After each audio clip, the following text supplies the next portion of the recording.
Welcome to intellectuals Avenue. आज हम Walter डेलामेयर की जिस पोएम को डिस्कस करेंगे उसका टॉपिक है द लिसनर्स। लिसनर्स का मतलब है सामाईन, यानी किसी की बात को गौर से सुनने वाले। ये एक नैरेटिव पोएम है जो कि 1912 में पब्लिश हुई।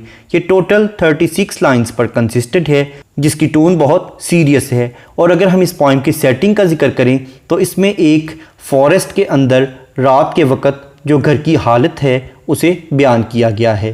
अब हम आते हैं इस पोएम के टेक्स्ट की जानिब। पोइट ये बयान करना चाहता है कि जब इंसान तन्हा होता है तो उस वक़्त उसकी क्या फीलिंग्स होती हैं। उसे हर तरफ कुछ ना कुछ अजनबी किस्म की चीज़ें दिखाई देती हैं, जैसा कि कोई भूत वगैरह उसके अपने ही तख़य्युल की पैदावार होते हैं। पोइट कहता है, इज़ देयर एनीबॉडी देयर, क्या यहाँ पर कोई शख्स मौजूद है। सेड द ट्रैवलर, एक मुसाफिर ने पूछा। एक मुसाफिर ने सवाल किया, क्या यहाँ पर कोई शख्स मौजूद है। Knocking on the moonlit door, एक ऐसे दरवाजे को खटखटाते हुए जिस पर चांद की रोशनी पड़ रही थी। यानी एक मुसाफिर जो है वो एक ऐसी जगह पर गया जहाँ एक दरवाज़ा था, एक घर का या झोंपड़ी का दरवाज़ा था जिस पर रात के वक़्त चांद की रोशनी पड़ रही थी। उसने उस दरवाज़े को खटखटाते हुए पूछा, क्या यहाँ घर के अंदर या इस झोंपड़ी के अंदर कोई शख्स मौजूद है। एंड हिज हॉर्स, और उसका जो घोड़ा था, इन द साइलेंस, खामोशी में, चैम्प्ड, वो चल रहा था, द ग्रासीज, घास को। और रात के वक़्त उसके घोड़े के घास को चरने की आवाज़ सुनाई दे रही थी। ऑफ द फॉरेस्ट, यानी जंगल के, फर्नी फ्लोर, यानी जंगल के पत्तों वाला जो फर्श था उस पर उसका घोड़ा चल रहा था। And a bird flu up out of the turret, और उस गोल दायरवी शक्ल की सीढ़ियों वाला जो सतून है वहाँ से एक परिंदा उड़ता हुआ आया।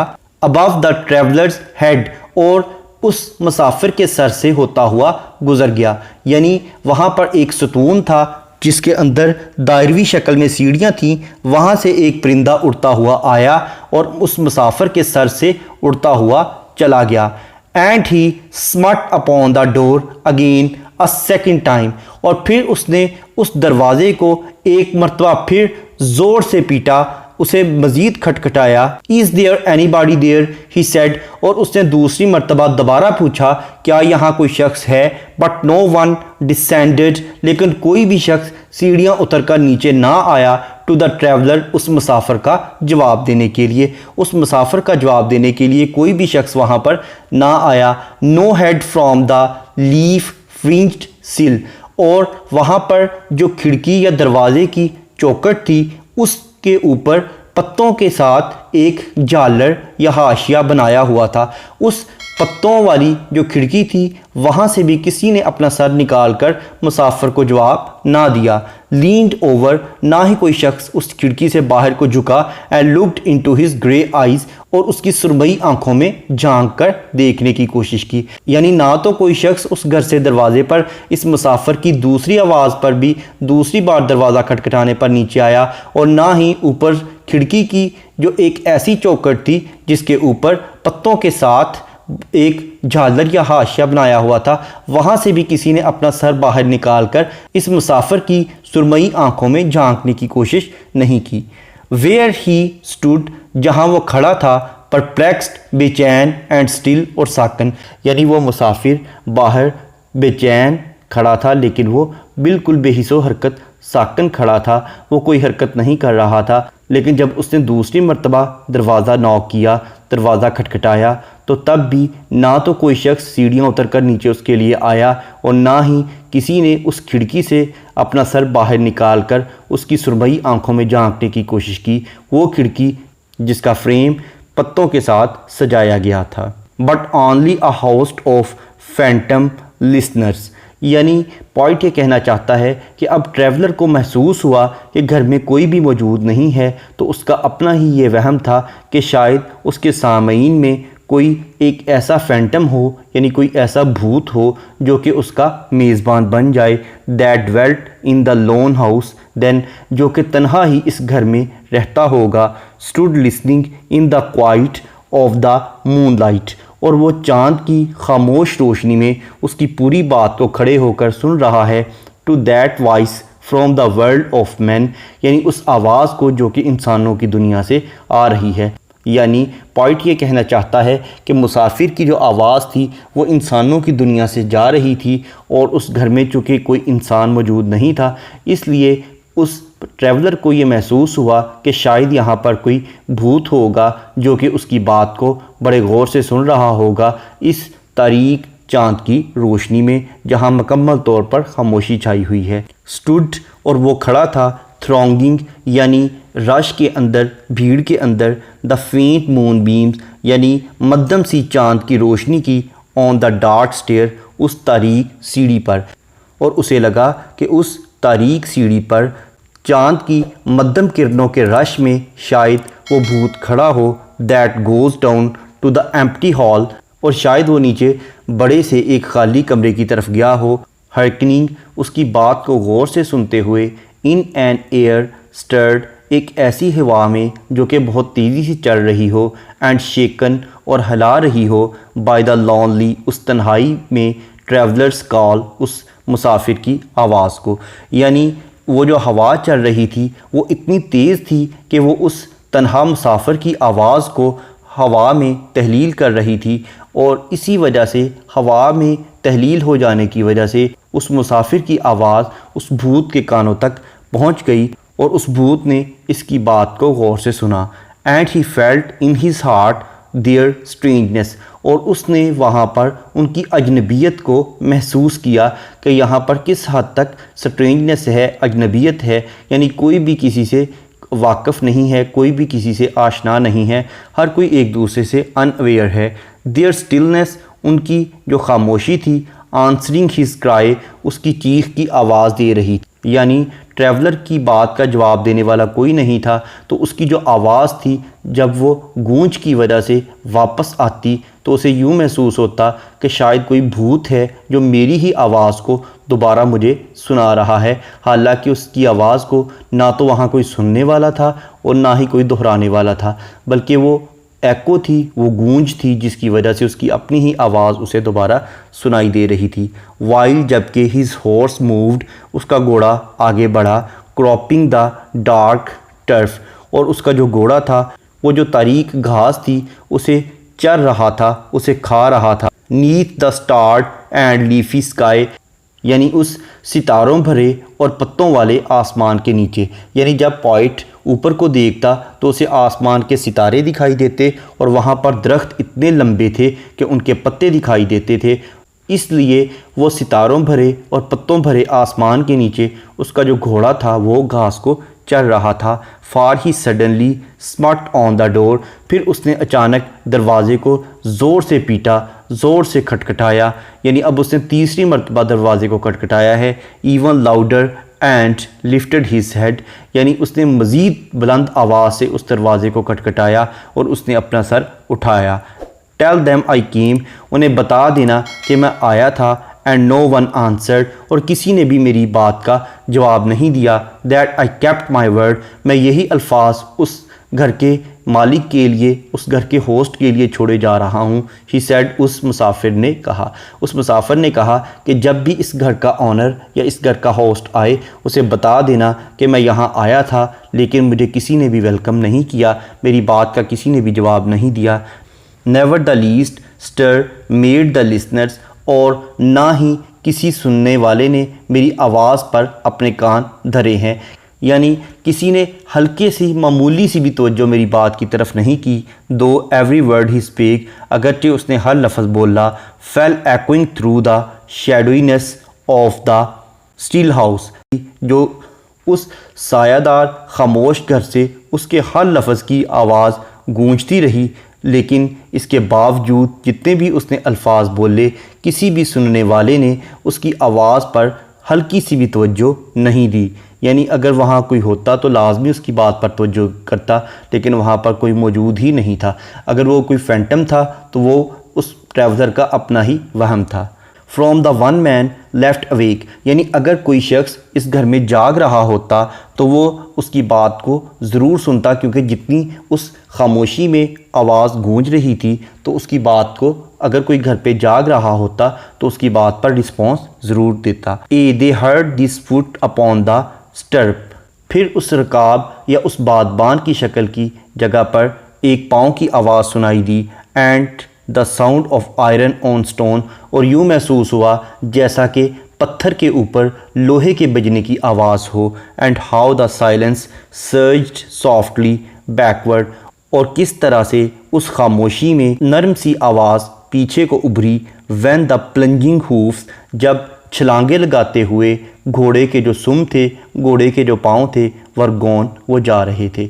यानी पॉइट ने ये कहा है कि जब ट्रैवलर को कोई भी रिस्पॉन्स ना मिला, पहले उसने समझा कि शायद मेरा वहम हो कि यहाँ पर कोई भूत ही हो जो कि मेरी बात को सुने और उसे एंटरटेन करे।